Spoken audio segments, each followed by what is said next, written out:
خبر ہے کہ پشاور میں رمضان مبارک کے مہینے میں منافع خور سرگرم ہیں۔ سرکاری نرخ نامے ملنے کے باوجود قیمتوں پر عمل درآمد نہیں ہو رہا۔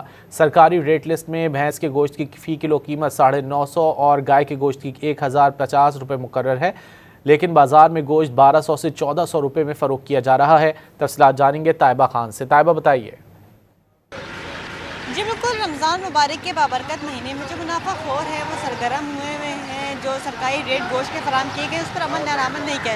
ضلعی انتظامیہ نے جو ریٹ فراہم کیا اس کے مطابق جو بھینس کا گوشت ہے وہ 950 روپے فی کلو فروخت کیا جائے گا، اور جو گائے کا ہے وہ 1050 روپے فروخت کیا جائے گا، لیکن بازار میں جو گوشت ہے تو وہ کہیں پر 1200، کہیں پر 1300، کہیں پر 1400 روپے پر فروخت کیا جا رہا ہے۔ اس حکومت سے یہاں پہ ایک شہری بھی موجود ان سے بات کریں گے۔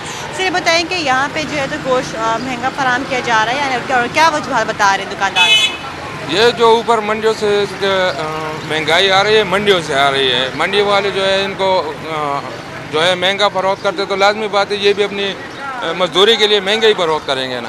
یہ تو ایسا نہیں ہے کہ لوگ جیبوں سے جو ہے نا اس میں پیسے ڈالیں گے اور اس کو وہ نقصان میں جائیں گے۔ پھر تو لازمی بات ہے منڈیوں کو، جو حکومت ہماری ہے نا، اس کو چاہیے کہ وہ منڈیوں کو کنٹرول کرے۔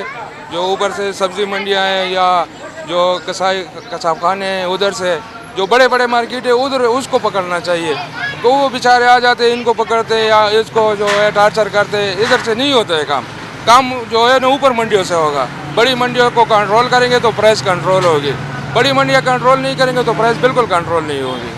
جی بالکل، جیسے کہ آپ نے سن کا یہ کہنا ہے کہ ان کو جو قذاب ہے وہ یہی بولتے ہیں کہ جو مال ہے، جانور ہے وہ مہنگا ہے، اس وجہ سے جو گوشت ہے وہ مہنگا فراہم کیا، جبکہ بعض قصابوں کی گوشت دکانوں پہ جو نرخ نامے ہیں وہ بھی اویزہ نہیں ہے۔